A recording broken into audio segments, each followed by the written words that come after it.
July 4th, 1943, 2:45 hours. South of the village of Butovo, on the rolling steppe of the Kursk salient. The air is thick with the smell of diesel fumes, damp earth, and ozone from a distant, brief thunderstorm. In the assembly areas of General Hoth's 4th Panzer Army, men are awake and have been for hours. Among them, a Pionier squad attached to the XLV-8 Panzer Corps checks its equipment in the moonless dark. They run practiced hands over the canvas packs of Gestreckte Ladung 28 long, linked explosive charges, and check the batteries of their Minensucherat 40 detectors. There is tension, but it is the tension of professionals. These are the elite, the men who breach fortresses, ford rivers, and clear paths for the panzers. They are the steel tip of the spear. They believe they are ready for the Soviet anti-tank gun nests and the nuisance minefields they expect to encounter at dawn. They are catastrophically wrong. The greatest armoured offensive in history, Operation Citadel, was not to be decided by the superiority of the Tiger tank or the shock tactics of the Panzer Grenadiers. It was to be decided here, in the dark, by the unseen, unglamorous, and statistically overwhelming war waged by engineers. It was a war the Germans, despite their technical arrogance and battlefield prowess, were utterly unprepared to fight. The German Pionier was, justifiably, confident in his doctrine. He was not a labourer. He was a specialist soldier, an assault trooper trained to destroy, not just build. Their doctrine, developed through the triumphs of 1940 and 1941, was one of aggressive, rapid breaching. The primary analysis of Wehrmacht operations, particularly those of elite units like the Grossdeutschland Division, shows a reliance on overcoming obstacles through concentrated force and superior technology. The expectation for Citadel was no different. German operational orders for the XLV-8 Panzer Corps detailed the anticipated Soviet defences, trenches, dug, in T-34 seconds, and conventional, hastily laid minefields. The plan was to use specialized equipment to blast through.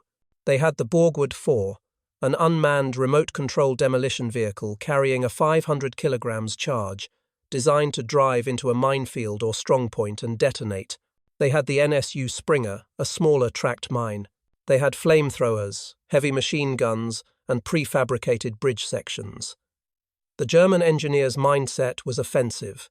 As recorded in the operational logs of the 4th Panzer Army, the Pioneer battalions were to create lanes, Gassen, through the Soviet lines, neutralizing the first echelon of defense and allowing the Panzer spearheads to achieve immediate breakthrough. Their training focused on detecting and neutralizing metal-cased telemines.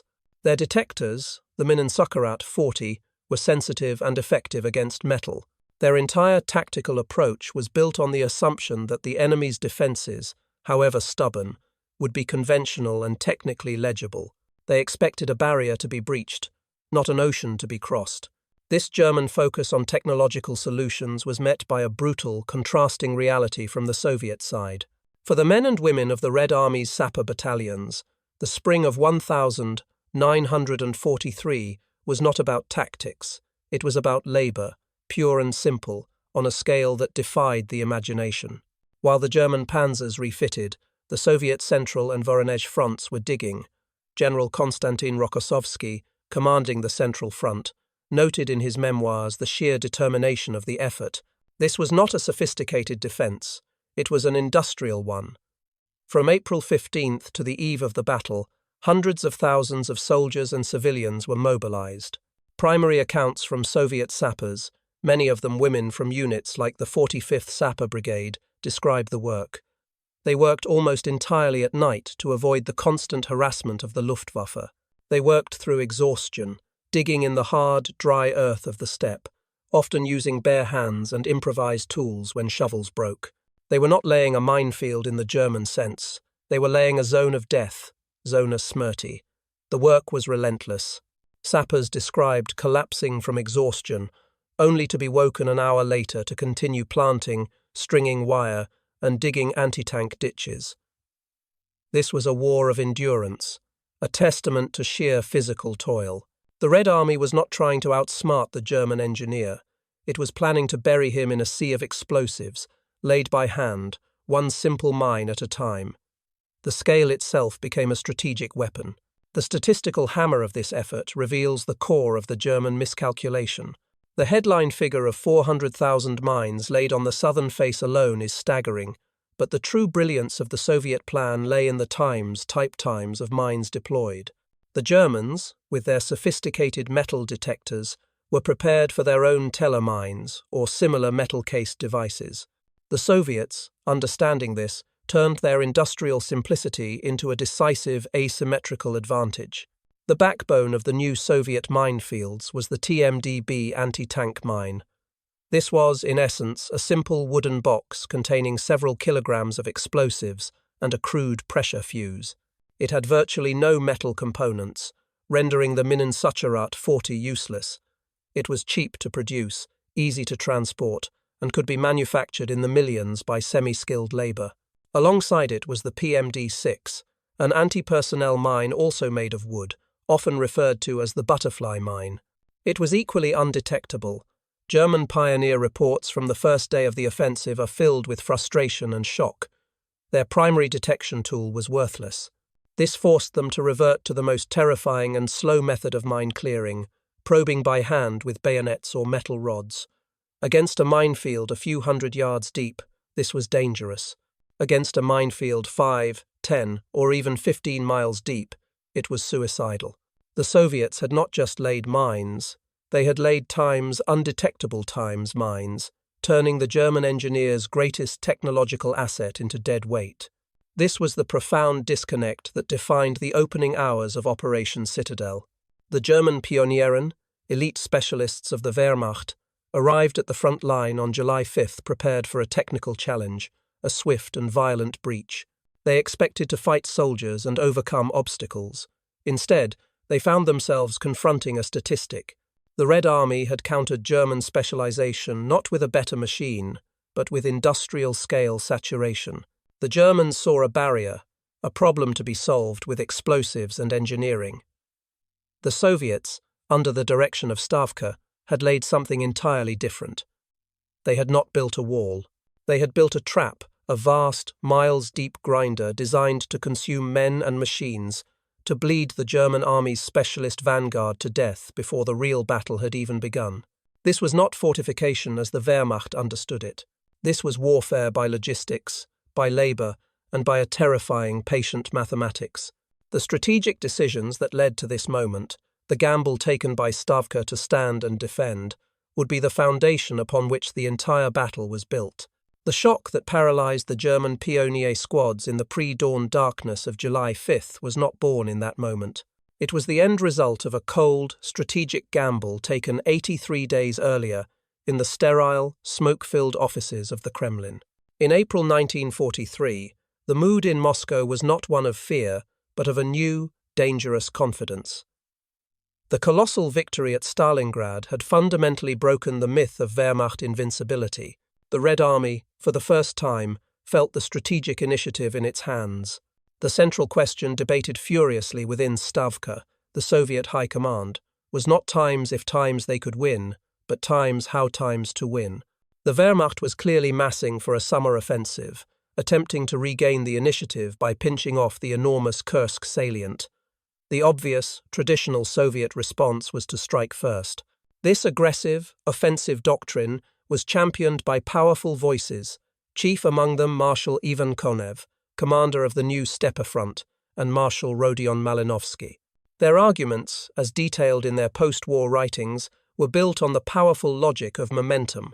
The Wehrmacht, they argued, was still reeling. Its divisions were under strength, its logistics strained. To allow them months to refit, to absorb their new heavy tanks, was madness.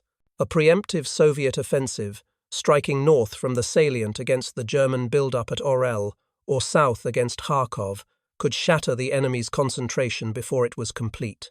This was the doctrine of Udarnaya Sila, the shock force, that had defined Red Army thinking. It was a belief that victory was seized, not waited for. To voluntarily surrender the initiative, to sit and wait for the German punch, felt like a return to the dark days of 1941. It was, in their view, a profound and unnecessary risk. The Red Army was finally strong enough to dictate the terms of the war, and they were desperate to do so. Into this debate stepped Marshal Georgy Zhukov, the Deputy Supreme Commander, and Marshal Alexander Vasilevsky, the Chief of the General Staff. They brought with them not just battlefield prestige, but something far more valuable, near-perfect intelligence. Through a web of sources, most critically the Lucy spy ring operating out of Switzerland, Stavka had an astonishingly clear picture of German intentions. They knew the code name, Operation Citadel. They knew the precise German divisions being marshalled.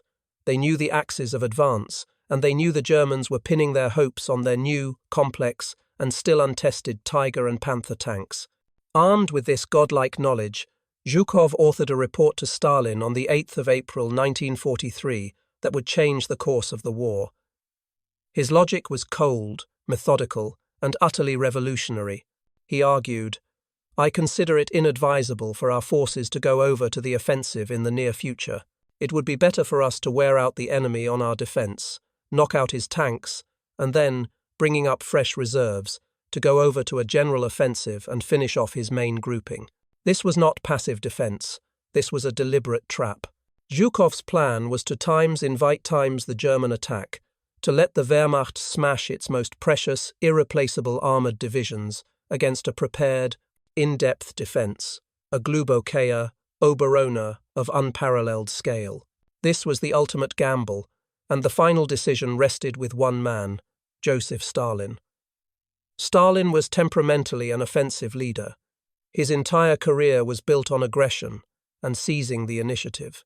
He listened intently as the marshals debated. But Stalin, the former bank robber, understood mathematics and risk. Zhukov's argument was not just tactical, it was industrial.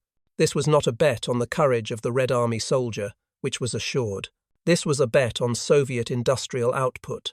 By the spring of 1943, the great industrial plants evacuated to the Urals giants like Tankograd at Chelyabinsk were not just rebuilt, they were out, producing the entire German Reich in tanks, guns, and aircraft.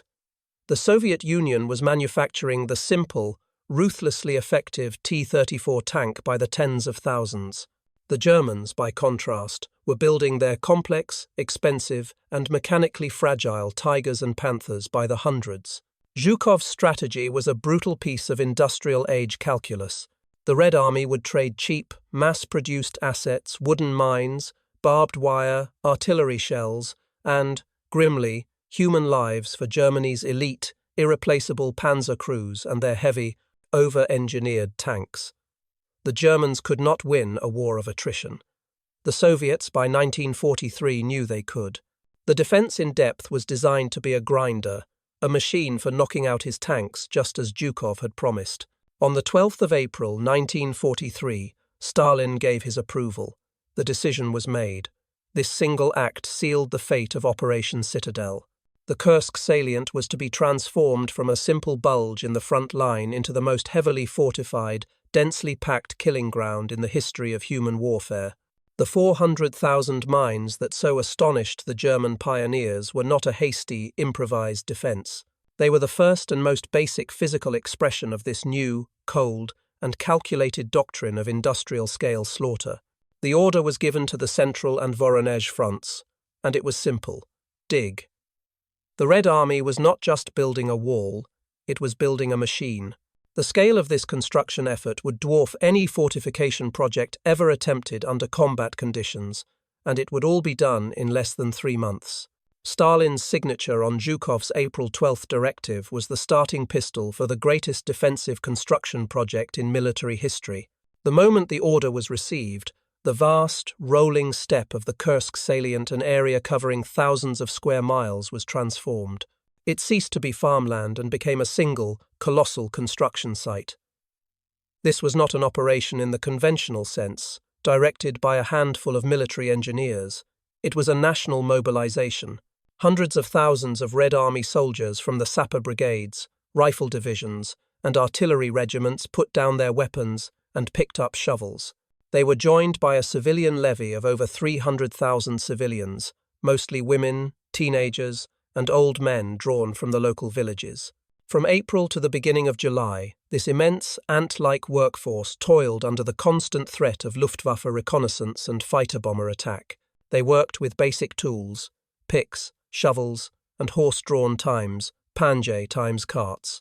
They were attempting to turn the earth itself into a weapon, to build a fortress not of concrete and steel, but of trenches, wire, and high explosives.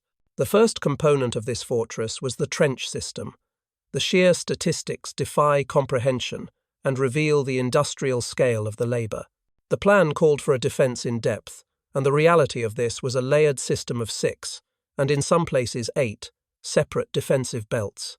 Each belt was a complete defensive system in itself, separated from the next by several kilometres of open ground.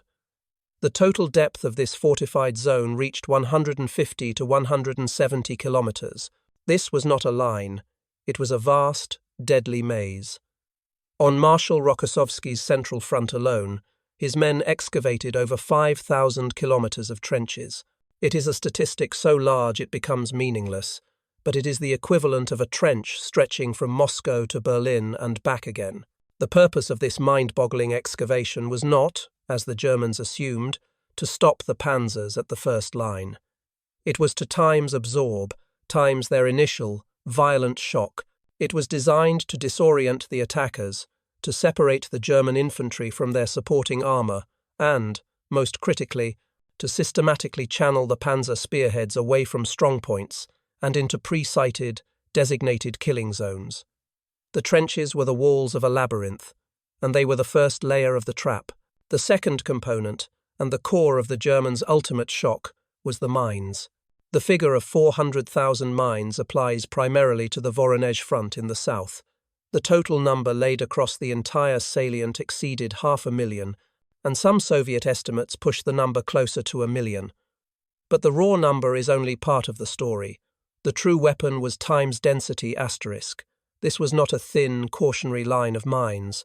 In the most threatened sectors, such as the front of the 13th Army and 6th Guards Army, Soviet sappers achieved a density that had no historical precedent. They laid an average of 2,400 anti-tank mines and 2,700 anti-personnel mines for times every single kilometre, times of frontage. These were not laid in simple, predictable patterns. They were laid in complex, layered fields, some stretching for miles. Logistically, this was a monumental undertaking. Primary reports from Soviet sapper brigades describe the process. The simple wooden-cased TMD-B anti-tank mines and PMD-6 anti-personnel mines were manufactured by the millions in rear-area factories, shipped forward on endless trains, and then distributed by truck, and finally, by horse-drawn carts to the frontline units. Sappers, often working in teams, would crawl out into the no-man's land night after night, digging, planting, and camouflaging, all while Luftwaffe night witches dropped flares and bombs. The choice of wooden mines was a stroke of asymmetric genius, a direct and devastating counter to the Germans' primary detection tool. The mines, however, were not a standalone defence. They were merely the fuse for the real killing mechanism, the anti-tank strongpoints, or protivotankovые rayony. This was the third and deadliest layer of the system. The minefields were explicitly designed to do two things. First, to damage the panzers to blow off their tracks, bogies, or road wheels, and second, to force the entire formation to halt and bunch up while the engineers probed for a way through. It was at this moment of maximum vulnerability that the strongpoints, hidden and silent, would come to life.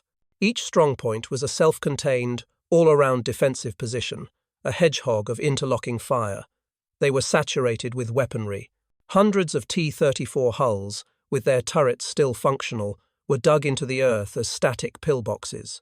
They were supported by massed batteries of 45mm anti-tank guns, dozens of the superb 76, 2mm ZIS 3 dual-purpose field guns, and squads of soldiers armed with PTRD-41 anti-tank rifles. Critically, these guns were not sighted on the forward slopes where German artillery could see them. They were hidden on the times reverse slopes, times of hills, waiting. The panzers would crest a small rise, become entangled in the dense minefields in the gully below, and then, as they stopped, The reverse slope positions would open up from three sides, pouring a torrent of armor-piercing shot into their vulnerable side and rear armor.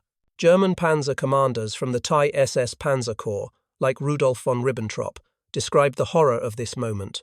The sudden, track-breaking explosion from below, followed immediately by a storm of anti-tank fire from unseen positions. This, then, was the reality of the Soviet defense. It was not a wall. It was an integrated industrial-scale times, system times of attrition. It was a three-stage machine designed for slaughter. The trenches were the cage, to disorient and channel. The 400,000 mines were the bait, and the tripwire, designed to halt the victim and render it helpless. The anti-tank guns, hidden in their strongpoints, were the executioner. This entire, massive, miles-deep system was constructed at a pace that was almost impossible to believe, a pace of thousands of mines and dozens of miles of trenches every single day. And it was this pace, this sheer scale times of labor, that the German intelligence services, despite their reconnaissance flights and frontline intercepts, simply could not, or perhaps, blinded by their own arrogance, would not times believe was possible. In the headquarters of Field Marshal Erich von Manstein's Army Group South, the atmosphere in late June 1943 was one of strained but supreme professional confidence. Massive maps covering the walls showed the Kursk bulge, a fat thumb of Soviet territory jutting into the German lines. The maps were covered in the neat, aggressive red arrows of a classic Wehrmacht pincer movement. The Germans had total, almost religious faith in their intelligence gathering, a multi-layered system of times, Vernaufklärung times, long-range reconnaissance, electronic intercepts, and, most importantly, the tactical photo mosaics supplied by the Luftwaffe's times, Frontaufklärung times, frontline reconnaissance. Units like times Nahaufklärungsgruppe 1 times, Naga 1, flew daring, low-level sorties day after day, their cameras capturing the frantic digging on the other side. The Germans knew the Soviets were building defenses. They were not blind. They were, however, fatally mistaken. The Luftwaffe's photographs were technically excellent. They clearly showed the development of a deep, layered trench system. Photo analysts at times Fremde Heer Oost times, Foreign Armies East, the Wehrmacht's intelligence branch for the Eastern Front, dutifully logged the creation of these new lines. Their reports, submitted to OKH, Army High Command, correctly identified the times existence times of multiple defensive belts. But this is where the German failure began, not a failure of observation, but one of imagination and analysis. The German staff looked at these photos and saw exactly what their own doctrine prepared them to see: a crust. They logged the defences as a strong, but ultimately brittle, shell, schal. The plan, therefore, remained unchanged. A single, violent, concentrated armoured thrust, Stostrup, would shatter this shell, and the panzers would break through into the operational depth beyond, where they could return to the mobile times, Bewegungskrieg times, war of movement, at which they excelled. They saw the trenches, but they completely failed to grasp their times, purpose times, not to stop, but to channel, to absorb, and to bleed. This catastrophic misinterpretation was not born of incompetence, but of a deep-set and profound doctrinal arrogance. Field Marshal von Manstein, in his post-war memoirs Lost Victories, repeatedly emphasizes his belief in the superior moral and fighting quality of the German soldier. General Hermann Hoth, commander of the 4th Panzer Army, shared this view. Their entire professional lives had been shaped by the belief that the offensive spirit, Angriffsgeist**, of the German times Lanzer**, when combined with superior technology and tactics, was unstoppable. They looked at the Red Army and saw a foe they had been routing since 1941. In their minds, the Soviet soldier was brave, even stubborn, as Manstein often described him, but primitive, inflexible, and incapable of executing a sophisticated, elastic defense in depth. They simply could not conceive that the Asiatic horde could have the discipline, the engineering skill, or the command and control to build and manage a defensive system of this complexity. This prejudice blinded them to the evidence in their own hands. The endless trenches were seen as a sign of Soviet desperation and fear, not of a cold, calculated industrial strategy. This arrogance led directly to the single most fatal miscalculation of the battle, the underestimation of the minefields. German intelligence estimated the Soviet mine density at conventional levels, perhaps 500 to 1,000 mines per kilometer of frontage, laid in predictable, linear patterns. The reality, as Soviet sappers knew, was an unprecedented density of 4,000, 5,000, or even more mines per kilometer, laid in deep, erratic, and interlocking fields. But even more critical than the times number times was the times type asterisk. German intelligence was aware of the times existence, times of wooden-cased mines like the TMDB. However, they simply did not believe that the primitive Soviet industry could produce and deploy such a weapon on an times industrial times scale. Their assumption, fixed in operational orders, was that the primary threat would be metal-cased anti-tank mines, similar to their own Teller mine. Based on this fatal assumption, the Wehrmacht equipped its elite pioneer battalions almost exclusively with the times Minensugerat 40 times, mine detector 40. This was an excellent piece of technology, highly sensitive to metal. It was also, against the millions of wooden TMDB mines being laid in the earth, completely and utterly useless. The entire German breaching doctrine, the specialist vanguard of their assault, was rendered obsolete before the first shot was even fired. Thus, the Wehrmacht gathered for its great offensive, a force of unparalleled striking power, poised to attack a defensive system it fundamentally did not understand. The German Panzers, the finest armoured force ever assembled, were about to launch themselves with supreme confidence into a trap. Their maps showed the visible defences, the trenches and the gun emplacements. But the Times real-times defence, the weapon that would break their back in the first 48 hours, was the invisible one. It was the industrial-scale, technologically crude, and utterly undetectable sea of 400,000 wooden mines that lay buried just inches beneath the summer grass. The Germans were prepared for a fight.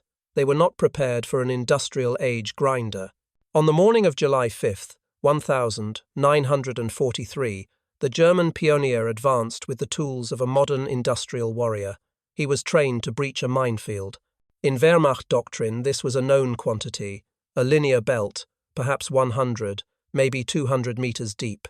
A problem to be solved with a single, massive, concentrated explosive charge, the gestreckte Ladung, which would blast a clean lane. He expected a wall.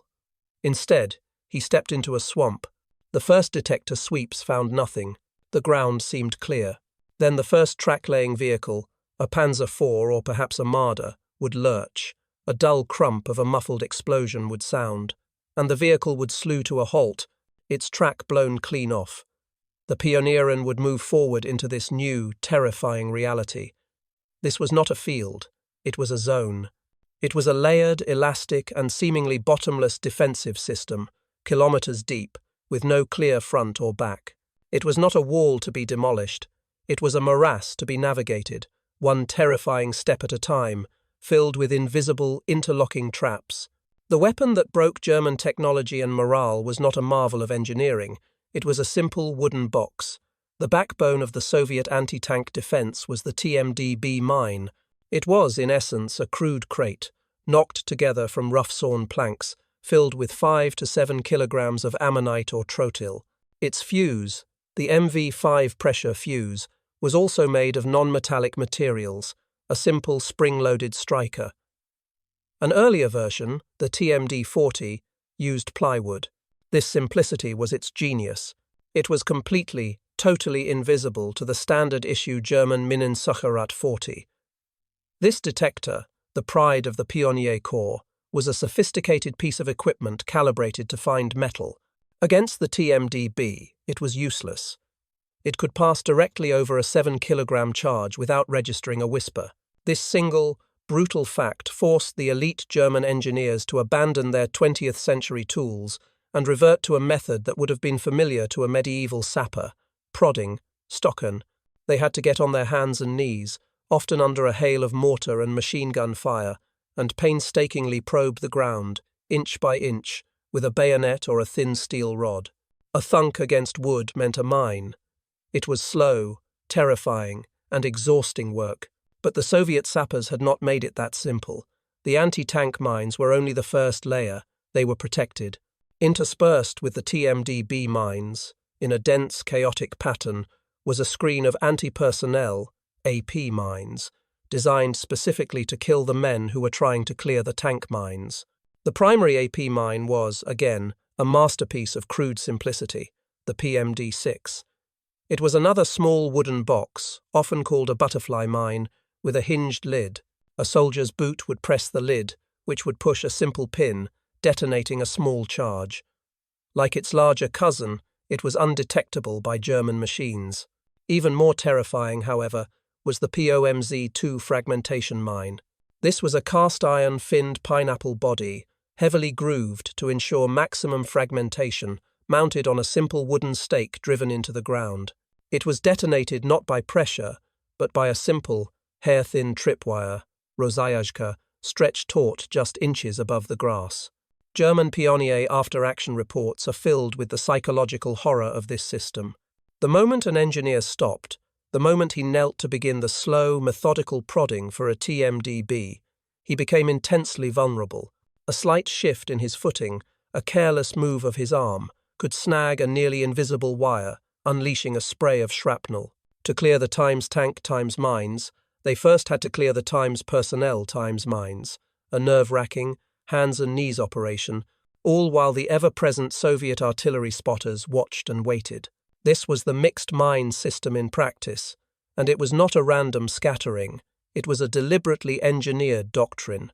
The staggering density averaging 2,400 anti-tank and 2,700 anti-personnel mines per kilometre was laid out in a specific, diabolical pattern. Soviet sappers laid multiple strips of mines, each strip perhaps 50 to 100 metres wide.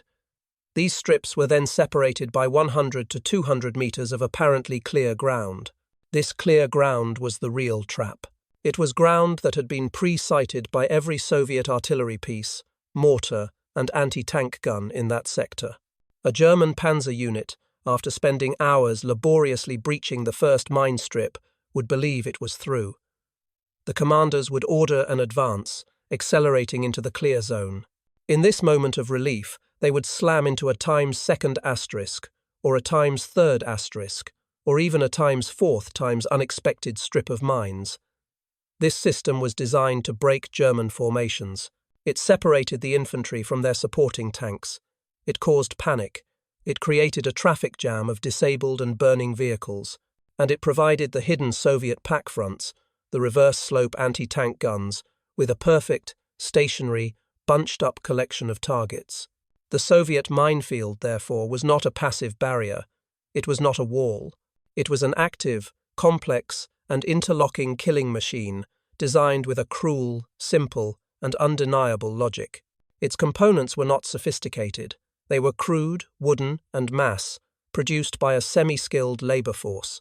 Its true genius lay not in its technology, but in its times, scale times, and its times density asterisk. It was a system that turned the Wehrmacht's greatest strengths, its tactical speed, its technological superiority, and its offensive doctrine into fatal weaknesses. The 400,000 mines were more than a statistic. They were the physical manifestation of an industrial-scale defense, and the sheer weight of their numbers was about to bring the greatest armored offensive in history to a dead, grinding halt. The number 400,000 is a statistic. It is so large that it loses meaning, becoming an abstraction. But for the Soviet Voronezh front in the spring of 1943, this was not an abstraction. It was a physical, industrial times product times that had to be specified, manufactured, funded, and delivered. The German shock at encountering this quantity of mines was a shock at an industrial equation they had fatally miscalculated. This was not a military tactic in the classical sense of maneuver or firepower.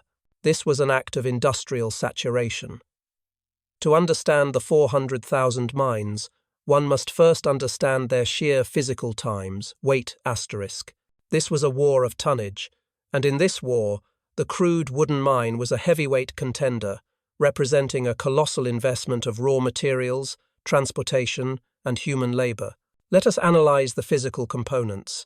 The primary anti-tank weapon, the TMDB, was a simple wooden box, but it was a box that weighed, on average, between 8 and 10 kilograms, including its 5 to 7 kilogram charge of high explosive, usually ammonite or bulk trottle. Taking the lower-end estimate of 8 kilograms per mine, 400,000 anti-tank mines translates to 3,200,000 kilograms. That is 3,200 metric tons. This figure, of course, does not even include the 500,000 or more anti-personnel mines, like the PMD-6 and POMZ-2, that were laid alongside them. We are speaking of a total material weight easily exceeding 4,000 metric tons of just-times mines times deployed on a single front. This required a monumental top-down directive from the GKO, the State Defense Committee. It meant allocating times thousands of tons times of lumber, diverting it from building bunkers, railroad ties, or truck beds. More critically, it meant allocating thousands of tons of high explosives, diverting them from artillery shell, mortar bomb, and aircraft bomb production. This was a zero-sum game. Every ton of trottle packed into a TMDB was a ton of trottle not being fired from a 122mm howitzer. Stavka made a conscious, strategic decision to invest a massive portion of its explosive output into a times-static, defensive-times weapon. Next, this 4,000-plus tons of material had to be times-moved asterisk. Soviet industry, much of it evacuated to the Urals, was thousands of kilometers from the front. This colossal tonnage of wooden boxes and explosives had to be transported. In the context of 1,943 Soviet logistics, this translates into hundreds times of fully laden train cars. Reports from the NCOPS, the People's Commissariat of Transport Routes, detail the immense strain on a rail network that was already stretched to the breaking point. This logistical feat was not happening in a vacuum. It was achieved times simultaneously, times as the Red Army was conducting one of the largest strategic force movements of the war, the transfer of Marshal Konev's entire Steppe front, an army of nearly 1 million men and thousands of tanks from the rear to its strategic reserve position just behind the Kursk salient. The trains carrying mines were competing for the times exact same times, locomotives, coal, and rail lines, as the trains carrying T-34 seconds and fresh rifle divisions. The 400,000 mines were a parallel massive logistical operation, a river of material flowing west, a testament to the ruthless prioritization of the Soviet planned economy. Finally, this tonnage had to be deployed. This was the last-mile problem, and it was solved by human labor. Once the trains arrived at the railheads behind the front, the 4,000 tons of mines were unloaded, sorted, and moved forward, first by truck convoys, then by horse-drawn Panzer times carts, to the frontline sapper units. And here, the industrial statistic becomes a human one, laying approximately 400,000 anti-tank mines and over 500,000 anti-personnel mines in complex, layered patterns across a front of hundreds of kilometers was achieved in roughly 80 days. This work, performed by dozens of dedicated engineer sapper brigades and supported by hundreds of thousands of infantrymen and civilians, was a relentless 24-hour operation. They worked almost entirely at night, under German artillery harassment and Luftwaffe attack. It was pure, brutal, physical labor digging, planting, arming, camouflaging on an industrial scale. This was the conscious expenditure of human energy as a weapon system. The 400,000 mines were, therefore, the ultimate expression of the Soviet industrial total war philosophy. Stalin and Stavka, having learned the bitter lessons of 1941, were now fully weaponizing their crude, simple, and impossibly vast industrial base. The wooden TMDB mine was a product of the exact same industrial logic as the T-34 tank. It was simple to build, cheap to produce, and ruthlessly effective in overwhelming numbers. It was a strategic decision to trade a low-cost, mass-produced object for Germany's high-cost, specialized, and irreplaceable assets. It was a bet that 4,000 tons of wood and simple explosives could break the back of Germany's elite Panzers and Pionieren. This was the cold equation of industrial warfare. And as the German assault troops moved forward on July 5th, They were about to provide the answer, written in the currency of their own blood and steel. July 5th, 1943, 4:30 a.m. After a night of nervous waiting, the German assault begins. A 90-minute artillery barrage of stunning, deafening intensity shakes the earth. The air is torn apart by the roar of thousands of guns, the multi-barreled times Nebelwerfer times rockets howling their distinctive, terrifying moan, and the shriek of Stuka sirens as they dive-bomb the Soviet forward lines. For the German Pionieren of the XLV-8 Panzer Corps, moving forward with their Panzer Grenadier squads, this is the symphony of the Wehrmacht. It is the orchestra of victory. They are tense, but supremely confident. This is what they were trained for. This is the times Stostrup asterisk. They advance into the smoke-choked no-man's land, expecting a hard, fast and brutal fight against shell-shocked Soviet infantry in the first trench line. They are met not by a wall of gunfire, but by a silent, invisible and immediate enemy. The first, crippling realization was the failure of their primary tool. After-action reports from the Pionier battalions attached to elite divisions like the Grossdeutschland and the 11th Panzer Division are a litany of shock and confusion. The engineers moved forward as trained, sweeping the ground ahead of the panzers with their standard issue times, Minensucherat, 40 times detectors. The detectors were silent. The ground, according to their best technology, was clear. Reassured, the first wave of Panzer force and, critically, the new Panther tanks, the great hope of the offensive, lurched forward. The results were immediate and catastrophic. A Panzer would roll forward 20 meters, 30, and then a muffled, dull thud, a times Dumpfer Nal times would sound from beneath its hull. It was a sound that lacked the sharp, metallic crack of a teller mine. The 45-ton Panther, a marvel of modern engineering, would slew to a halt, its complex, interleaved road wheels shattered, its track thrown. Another tank would try to bypass it and meet the same fate. Within minutes, the front line was littered with immobilized armor. The times Minensucherat 40 times was useless. The wooden TMDB mine had rendered Germany's technological solution utterly obsolete. This forced an immediate, desperate, and medieval shift in tactics. The order came down the line, shouted by platoon leaders, "Probe by hand, Stocken *." The memoirs of German engineers who survived Kursk describe the sheer, abject psychological terror of this moment. The 20th century assault trooper was instantly reduced to a 19th century sapper. They had to get on their hands and knees, in the open, in a field saturated with smoke, dust, and the screams of the wounded, all while Soviet mortars, artillery, and the dreaded Stalin's organ, Katyusha, rockets rained down on their exposed positions. They had to slowly, painstakingly push a bayonet or a thin metal probe into the earth, inch by agonizing inch. The feeling of thunking against wood was a moment of pure dread. Was it a root or a 7-kilogram charge of ammonite? This nerve-shattering, Nervenzersetzend work was made infinitely worse by the POMZ-2 fragmentation mines. As the Pioneer knelt, focusing on the ground before him, the slightest, most careless movement could snag a nearly invisible tripwire, unleashing a spray of shrapnel. The casualties were horrific, and they were happening times before times the Germans had even reached the first Soviet trench. The elite Pionieren were being bled white by an enemy they could not see, touch, or detect. This was the true, strategic impact of the 400,000 mines. They inflicted a cost not just in men and machines, but in the one currency the German times, Blitzkrieg times, doctrine could not afford to lose. *time*. The carefully constructed operational timetables of the 4th Panzer Army dissolved on the first morning. Unit war logs tell the story. Breaching lanes that were scheduled to be cleared in 60 to 90 minutes were, in reality, taking 8, 10, or even 12 times hours *. The entire armoured offensive, the most powerful concentration of panzers ever assembled, stalled in its tracks, caught in a kilometres-deep morass of invisible explosives.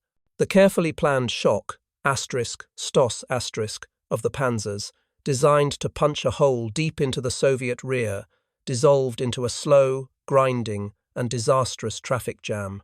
Disabled tanks blocked the path for those behind them. Infantry became separated from their armor. Vehicles bunched up, bumper to bumper, presenting perfect, stationary targets for the hundreds of pre-sighted Soviet anti-tank guns hidden on the reverse slopes.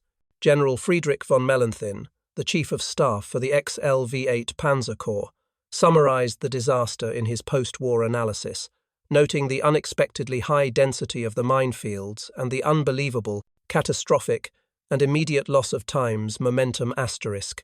The German Pionier, the elite specialist of the Wehrmacht, the man trained to overcome any obstacle, was defeated. He was not outfought, he was negated.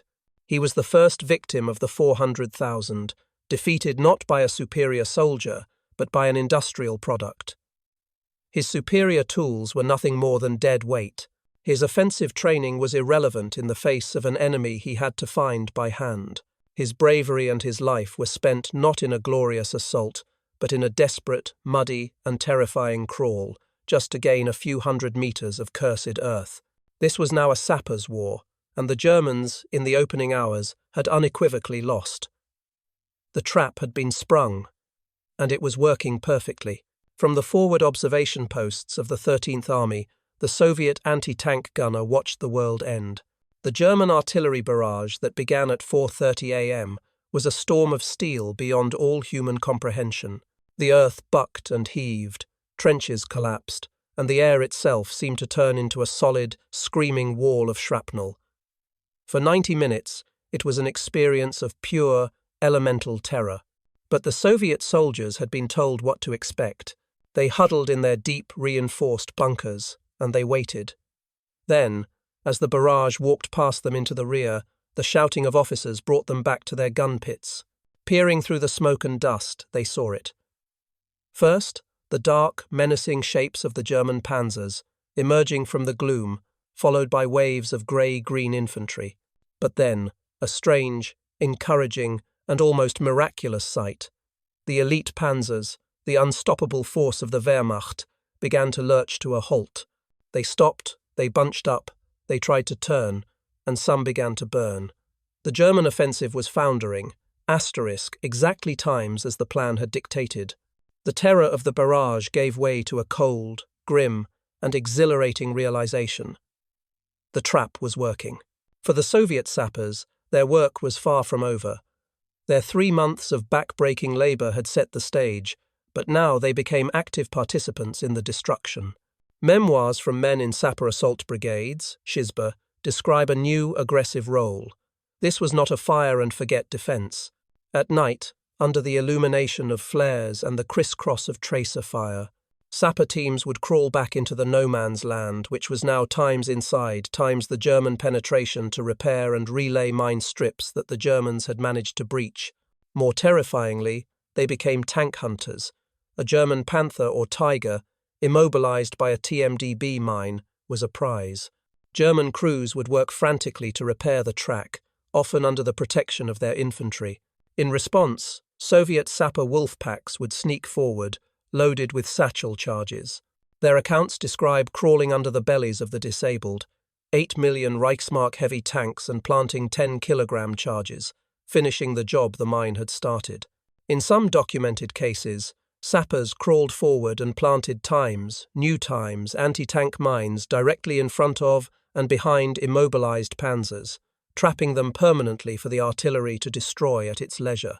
For the anti-tank gunners of the 6th Guards Army, the minefields had delivered a target-rich environment. The mines were the anvil, their hidden guns were the hammer. These gun crews, part of the pack-front system, were the executioners. Their accounts describe the cold, methodical process of this new warfare. They had been drilled for weeks to times hold their fire asterisk. Their 45mm and 76.2mm guns were perfectly camouflaged, often on reverse slopes, with pre-sighted fields of fire.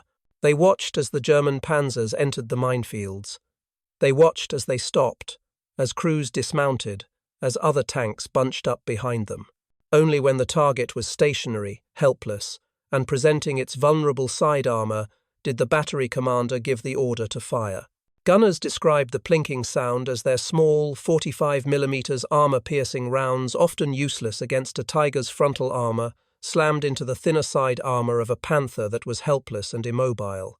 The minefields had negated the Panzer's two greatest advantages, their mobility and their superior frontal armor. The trap had rendered them nothing more than static pillboxes, waiting to be systematically destroyed.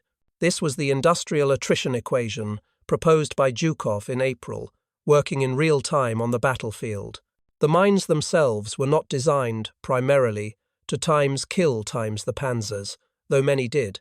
They were designed to stop times them, and present times them for the kill. Soviet after-action reports from these anti-tank strongpoints confirmed the devastating effectiveness of the system. A handful of well-sighted, cheap 45mm guns, when combined with a dense, undetectable minefield, could and did destroy an entire company of Germany's most expensive and technologically advanced armor. A 45mm gun cost a few thousand rubles. A Panther tank cost hundreds of thousands of Reichsmarks and represented thousands of irreplaceable, high-skill man-hours. The Soviets were trading cheap wood, simple explosives, and mass-produced guns for Germany's elite, complex, and unrepeatable armored strength. The 400,000 mines were the fulcrum of this exchange, the mechanism that made this brutally efficient arithmetic possible. The Soviet sapper and the Soviet anti-tank gunner, the men who had toiled for 3 months and endured the opening barrage, were vindicated. The vast, industrial-scale machine they had built with their bare hands had times worked asterisk. It had stopped the Wehrmacht, the greatest offensive force in history, dead in its tracks on the first day. The German shock was absolute. But the German army was not a brittle force. It was a flexible, adaptive, and dangerous one. They were stalled, they were bleeding, but they were not defeated.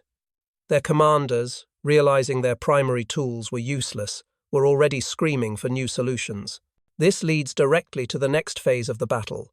The Wehrmacht's desperate, and ultimately futile, technological and tactical, attempts to counter the invisible sea of mines.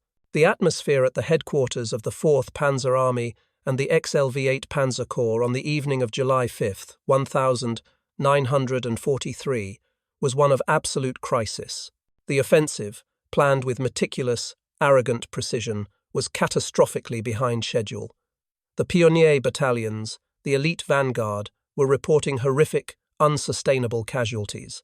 The Panzers, the iron heart of the Wehrmacht, were not engaged in a breakthrough. They were stalled in a multi-kilometer deep Devil's Garden, Teufelsgarten, of invisible, undetectable explosives. Frantic calls went out from the frontline commanders to the Corps headquarters, demanding a solution. Any times. Solution.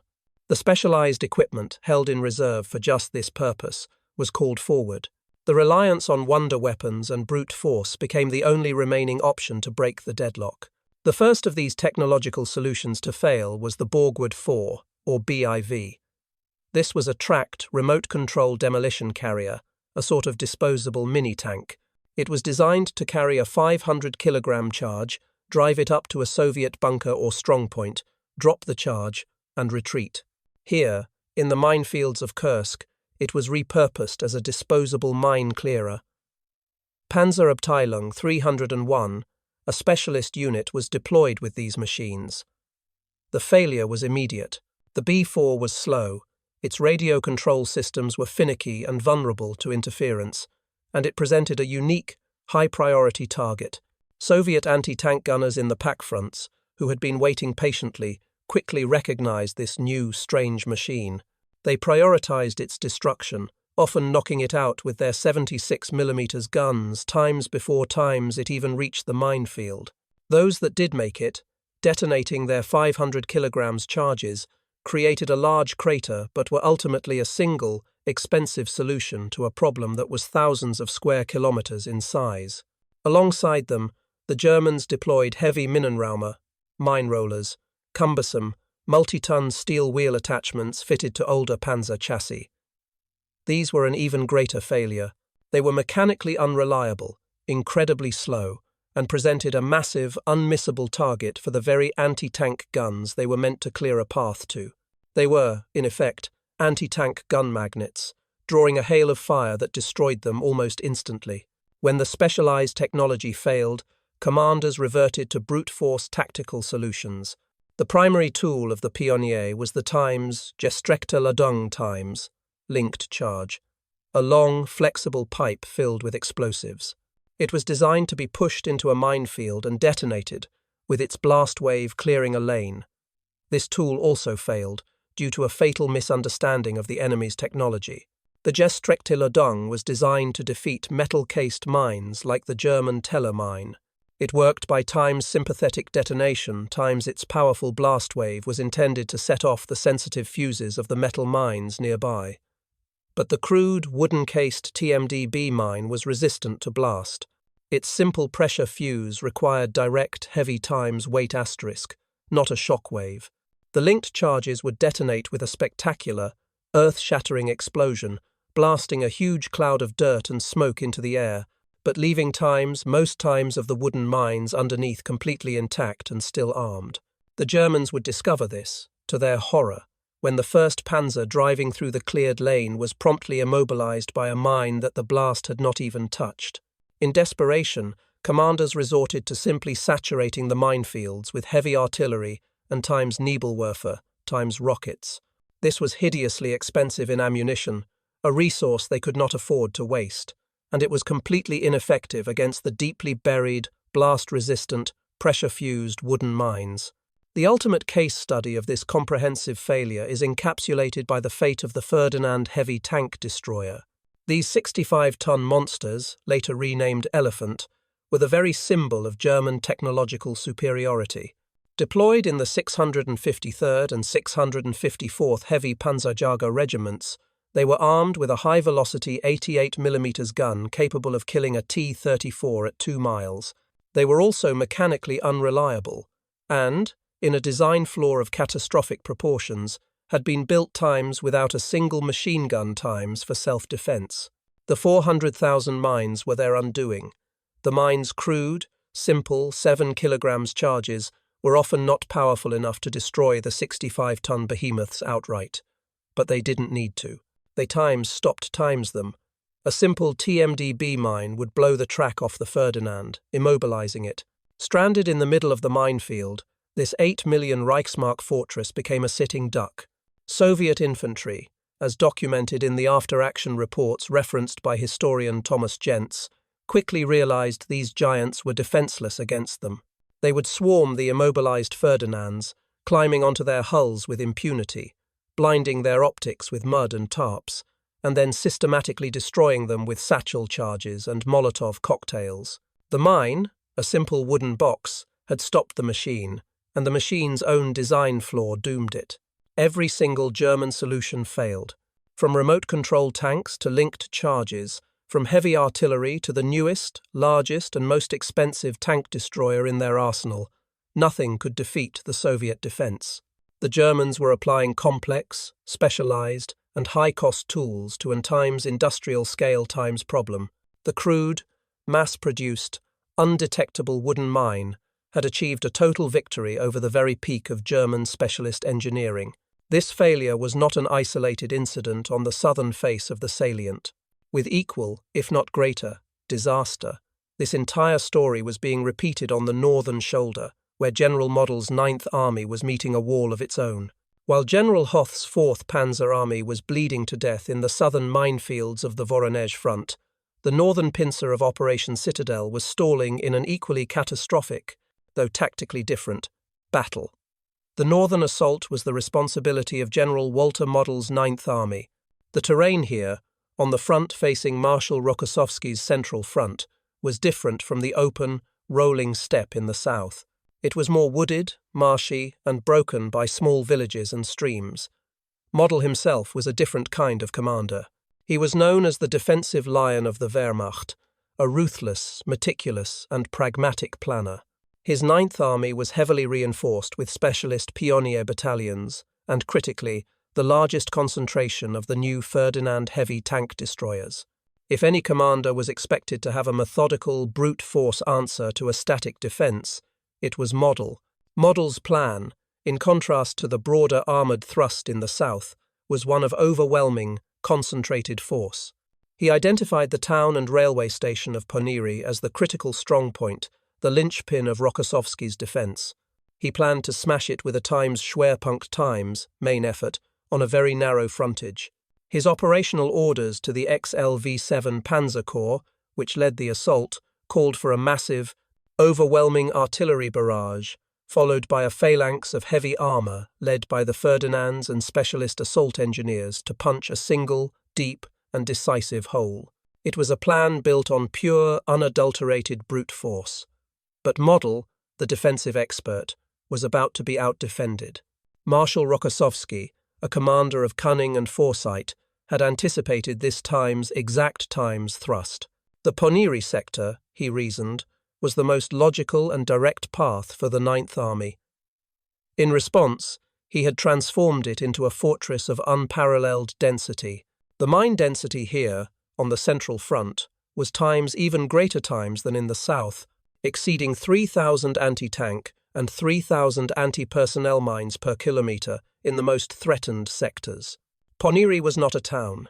It was the centre of a miles-deep killing zone, with every building fortified, every approach road mined, and every square metre pre-sighted by massed artillery. The German assault on July 5th was a catastrophe from the first hour. The meat grinder at Pionieren became infamous, quickly earning the nickname Little Stalingrad. German after-action reports from the 292nd Infantry Division and the 9th Panzer Division, tasked with supporting the infantry assault, paint a picture of total chaos. The minefields were so dense that the Pionieren, probing by hand, were slaughtered. Rokossovski's gunners, having zeroed in on every conceivable approach, unleashed a murderous, non-stop barrage of artillery and mortar fire onto the minefields, making methodical clearing impossible. Panzers that tried to bypass the first waves of immobilized vehicles were instantly disabled themselves. The German armoured breakthrough concept, the very heart of Model's plan, died within the first few hundred metres. The battle for Pionieren devolved immediately into a brutal, yard-by-yard infantry fight, a times Ortskampf times, urban combat, of the most savage kind, with men fighting with grenades and bayonets in the rubble of the town. The Panzers and Ferdinands, the tools of breakthrough, were reduced to the role of slow, ponderous, and vulnerable mobile artillery, unable to advance, their primary purpose completely negated. This front was the primary testing ground for the 65-ton Ferdinand, and it was here that the failure introduced in Part 9 became a full-blown statistical disaster. Both heavy Panzerjäger regiments, 653 and 654, were deployed with Model's 9th Army. The operational reports of these regiments are a litany of mechanical breakdown and combat loss, almost all of it attributable to the mines. On the first day times of the offensive, dozens of these 8 million Reichsmark behemoths were lost. The failure mode was identical in almost every case. A simple 10-ruble wooden TMDB mine, which the Ferdinand's massive weight was guaranteed to set off, would detonate under its track. The 65-ton vehicle would be immobilized, and here, its fatal design flaw, the complete lack of a machine gun, sealed its fate. German crew accounts, as referenced by historian Thomas Jentz, describe the sheer terror of this moment. They were defenseless, Waffenloss, They would hear the thunk of the mine, the lurch of the vehicle, and then the sound of Soviet infantry swarming their hull, knowing they could not be fired upon. Soviet sappers, with incredible bravery, would run up, attach satchel charges to the engine deck, and light the fuse. The crews, trapped inside their steel coffin, could do nothing but wait for the final, catastrophic explosion. The most expensive, powerful, and heavily armoured anti-tank weapon in the world was defeated, repeatedly, by a wooden box and a single soldier with a backpack full of TNT. Model's meticulously planned, brute force assault had failed just as spectacularly as Manstein's mobile one, and for the exact same, inescapable reason. His heavy armour, his elite engineers, and his massive artillery concentration were all times negated, times by the industrial scale, undetectable and miles-deep Soviet minefield. The northern wall had held. The German plan, the great pincer movement of Operation Citadel, was irretrievably broken. Both arms of the pincer had been shattered before they had even come close to meeting. But in the south, Manstein and Hoth, with their elite SS Panzer Corps still in reserve, were not yet willing to admit defeat. They would gather their remaining strength for one final, desperate gamble. In the north, Model's 9th Army was stalled, its offensive broken in the meat grinder of Pionier. But in the south, Field Marshal von Manstein and General Hoth were not yet beaten. Their 4th Panzer Army had been savaged by the Minefields, its initial broad front assault shattered, its timetable in ruins. But Manstein, a master of operational art, was not a man to admit defeat. He looked at the map, saw the failure, and made a critical, desperate shift in strategy. If a broad assault was impossible, he would concentrate all times remaining offensive power, primarily the elite, full-strength 2 SS Panzer Corps under General Paul Hauser, into a single, narrow, brute force wedge. This times Panzerkeil times armoured wedge, composed of the LSSAH, Das Reich and Totenkopf divisions, was the most powerful armoured formation on Earth. Its objective was no longer a subtle breakthrough, but a head-on charge for the town of Prokhorovka. The 400,000 mines had forced the masters of times Bewegungskrieg times, war of movement, to abandon all finesse. This was a desperate, head-on charge, a final gamble. For the men of the 2nd SS Panzer Corps, the advance that began after July 9th was an experience of pure, agonizing frustration. The memoirs and battle logs of commanders from these elite divisions are not tales of glorious charges, but of a slow, costly, and infuriating grind. They were advancing with a massive concentration of Tiger tanks, Panthers, and Panzer force, yet they were making progress at a crawl. The reason? The minefields were not just a crust. They were times everywhere, asterisk. The Soviet defense in depth meant that even after breaching the 1st and 2nd defensive belts, every gully, every reverse slope, every seemingly abandoned village, every dirt track was another potential mine trap. Quote after quote from German commanders describes the palpable frustration. They were fighting the earth, not the enemy. A Tiger tank, impervious to most Soviet guns from the front, would push into a small wheat field, only to be stopped dead by the dull times, crump times of a TMDB, its track thrown. The entire column would halt, blocking the road, while Pionieren, who had already suffered catastrophic losses, were called forward times, again times to probe the ground by hand. This agonizingly slow process bled the times Panzerkeil *** before times it could even reach its objective. The mines were exacting a constant attritional toll, not just in steel, but in time and in fuel, two resources the Germans could not replace. From the Soviet side, General Nikolai Vatutin, commander of the Voronezh front, watched this advance with growing alarm. He was in a dire situation. The German wedge, though slowed, was punching a deep and extremely dangerous hole in his lines. It was threatening to break through the final defensive belt and into the operational rear. The 400,000 mines had not times stopped times the 2 SS Panzer Corps, but they had times delayed times it, and this delay was the critical factor.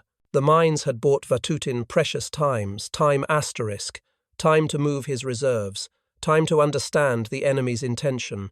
He now saw that the German assault was no longer broad, but a single, desperate thrust. This forced his hand. His strategic reserve, General Pavel Rotmistrov's 5th Guards Tank Army, a fresh, powerful force of over 800 tanks, had been intended for the great times, counter-offensive times after the Germans were bled white. But the situation was too critical. Vatutin made the desperate decision to commit this entire army, not in a flanking maneuver, but in a head-on times collision times, designed to plug the gap and stop the German wedge at all costs. This is the final, brilliant, and devastating payoff of the 400,000 mines. They were not just a wall, they were a times funnel **. By making 95% of the front impassable, the dense, undetectable minefields had times dictated the exact path times of the German assault. They had channeled the 2 SS Panzer Corps, the most powerful armoured formation on Earth, into a single, narrow, predictable corridor. This corridor, a stretch of open fields and rolling hills leading directly to the town of Prokhorovka, was the times one place times the Germans could still advance, and the Soviets knew it. This entire corridor had been pre-sighted by the entire times massed reserve artillery of the Voronezh front. Every grid square was registered. The Minefields, by removing all other strategic options for Manstein, had delivered the German panzers to a pre-prepared, inescapable field of fire. The density of Soviet artillery and anti-tank guns concentrated in this one sector was perhaps the highest of the entire war. The mines had acted as the shepherd, guiding the German wolf straight into the abattoir. The famous Battle of Prokhorovka on July 12, 1943, often mythologized as the greatest tank battle in history, was not a simple, chivalrous clash of armor on an open field. It was not a meeting engagement. It was a pre-planned execution. It was the final, desperate, point-blank collision of an attacker that had been crippled, slowed, bled, and exhausted by 7 days of fighting an invisible enemy against a fresh, waiting defender. The 400,000 mines were the invisible hand that set the stage for this final, attritional slaughter. They were the reason the battle happened times at times. Prokhorovka. They were the reason the Germans arrived late, bunched up, and with fewer tanks than they started with. And they were the reason the Soviets were waiting for them with a wall of steel. This was the final act of the defensive gamble, and it would create the balance sheet for the entire operation. The battlefield at Kursk, by mid-July 1943, was silent. It was a vast, rolling graveyard, a monument to industrial slaughter, littered with the blackened, skeletal wrecks of thousands of tanks, half-tracks, and artillery pieces. The smoke had cleared, revealing the failure of Operation Citadel. But the true, strategic, and irreversible loss for the Wehrmacht was not measured in this twisted steel. It was measured in the men who now lay buried beneath the steppe. The 400,000 mines had not just stopped the panzers. They had functioned as a precision instrument of attrition, designed to seek out and destroy the very soul of the German army, its elite, specialist corps. This was a blow from which the Wehrmacht would never, ever recover. The raw numbers of the material losses are staggering. The Wehrmacht committed approximately 2,700 to 3,000 armoured vehicles to the offensive. German High Command, OKH, reports, though sanitized, and unit-level after-action reports tell a story of annihilation. The XLV-8 Panzer Corps, which had begun the assault with its new Panther divisions, had almost none of them left in operational condition by July 13th, the majority lost to mines and subsequent shelling. The Elite II SS Panzer Corps, which had thrown itself into the cauldron of Prokhorovka, was a shadow of its former self, its tank regiments shattered. But here is the critical, often misunderstood point. The tanks, the steel, asterisk could times be replaced. In fact, under the ruthless efficiency of Albert Speer's industrial mobilization, German tank production was just beginning to peak in late 1943 and 1944. The factories would, and did, churn out more times Panthers and Tigers. The steel was not the strategic loss. The irreplaceable loss was human. It was the catastrophic, targeted destruction of the times Pionieren asterisk. German after-action reports from the first 72 hours of the offensive show a terrifying statistic. The casualty rates for the Pionier battalions were, in many sectors, higher times than those of the frontline infantry, the Panzer Grenadiers, whom they were supposed to be clearing a path for. These were not conscripts. These were not 6-week basic training infantrymen. These were highly trained, long-service, specialist soldiers. A Wehrmacht assault engineer, by 1943, had typically 2 to 3 times of specialist training in advanced demolitions, bridging, vehicle repair, and, most critically, combined arms mine warfare. This level of expertise, this corporate knowledge, could not be mass-produced. The 400,000 mines, by their very design, had specifically targeted this elite. By being wooden and undetectable, they had rendered the pioneers a sophisticated Minensucherat, 40 times useless. They had negated his entire doctrine of rapid, explosive breaching. They had forced him, the elite specialist, into a suicidal, medieval, hands and knees battle, prodding the earth with a bayonet while under a torrent of pre-sighted artillery. This bleeding of times, Erfahrung times, experience, is the constant, mournful theme in the post-war analyses of the German commanders who were there. General Friedrich von Mellenthin, the Chief of Staff of the XLV-8 Panzer Corps, wrote with bitterness about the catastrophic loss of times, experience times, NCOs, Unteroffizier*, and junior officers in these specialist units. These were the men who times knew how to conduct a river crossing under fire, how to gap a fortress, how to lead a 30-man team to breach a conventional minefield. They were the technical and tactical backbone of the entire combined arms concept, and in the fields of Kursk, they were annihilated. They died in their hundreds, kneeling in the dirt, defeated by a wooden box. Manstein and Hoth could no longer plan for a complex, multi-layered offensive in 1944, not just because they lacked the tanks, but because they times lacked the men who knew how to get those tanks to the fight *, the specialist sapper units required to breach the times next time's Soviet defense were, in large part, dead. This was the true, cold, and strategic victory of the 400,000 mines. They were a simple, crude, industrial-age weapon that had been perfectly designed to eliminate Germany's irreplaceable times, human times specialists. The Soviet defense was not just a wall, it was a ruthlessly efficient, asymmetrical mechanism for de-skilling the entire German army. It traded cheap, mass-produced wood for years of irreplaceable German training and combat experience. The Wehrmacht that retreated from Kursk in July 1943 was not just beaten, it was broken. It had lost its edge, it had lost its specialists.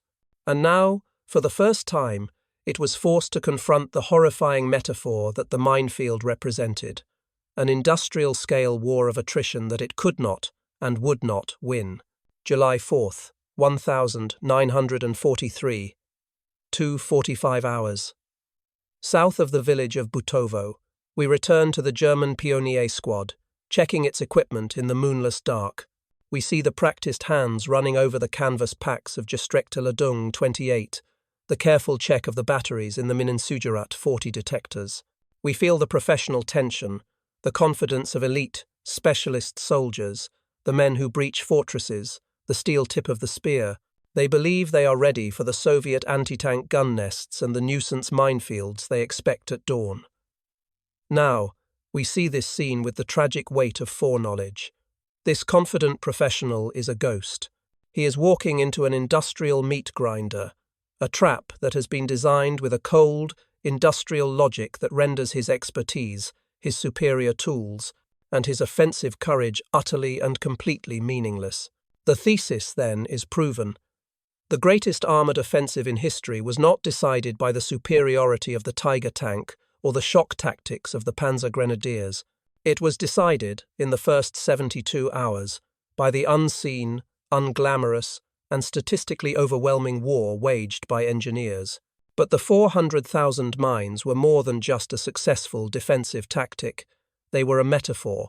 They represented the profound, irreversible, and brutal shift in the very nature of the war on the Eastern Front.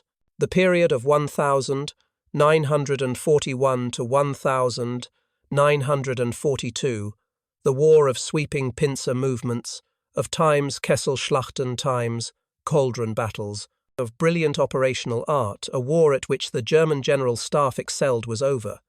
That war died in the minefields of Kursk. The 400,000 mines, and the millions of shells and rockets that rained down on the men trapped within them, heralded the dawn of a new, terrible conflict. A war of pure industrial attrition, a war of mass production. It was a war the Soviets, with their vast resources and ruthless pragmatism, had mastered. It was a war the Germans, despite all their battlefield prowess, could not possibly win. The German Wehrmacht was, at its heart, an army of times specialists*. Its core philosophy, from its Prussian roots, was built on the times qualitat times, quality, of its men and machines. Its strength lay in the non-commissioned officer, the highly trained times, Unteroffizier times, who had been in service for years. Its strength lay in the Pionier, a man with 2 to 3 years of specialist technical training. Its strength, it believed, lay in its complex, over-engineered wonder weapons, the Tiger, the Panther, the Ferdinand. These were the products of a 20th century industrial nation, but one that still operated with a 19th century craftsman mindset, valuing perfection and complexity over volume. The Soviet Red Army, by 1943, had been reforged in the fires of 1941 and 1942 into a true 20th century industrial times machine asterisk. It had embraced a new philosophy. It countered German times, qualitat times, with overwhelming times, quantitat asterisk. It countered the complex, metal-cased, and detectable teller mine, with millions of simple, crude, undetectable times, wooden boxes, asterisk. It countered the elite, 3-year trained Pionier with hundreds of thousands of sappers, infantrymen, and civilians armed with nothing but shovels and a willingness to toil. The 400,000 mine system was the physical expression of this new, brutal mathematics. It was a system that said, your complex tank will be broken by our simple box, your elite soldier will be killed by our mass-produced fragmentation mine. Your brilliant tactical plan will be smothered under the weight of our industrial output. No one understood this shift more clearly than General Heinz Guderian, the Inspector General of Panzer troops and the father of the Times Blitzkrieg asterisk. He had argued desperately against the entire offensive, seeing it as a suicidal waste of his precious, rebuilt Panzer force. After the offensive was finally called off, he was summoned to report to Hitler. His assessment, as recorded in his memoirs, was bleak, absolute, and prophetic. The offensive was a decisive failure, Guderian stated. The Panzertruppe, so vital for both offence and defence, had been grievously battered. It would take a long time to restore. But most serious of all was the loss in officers and NCOs, which was exceptionally high and could be replaced only with great difficulty. There were to be no more quiet days on the Eastern Front. Guderian's lament for his lost officers and NCOs was a lament for the passing of his entire school of warfare. The specialists were gone, annihilated by an industrial process. The 400,000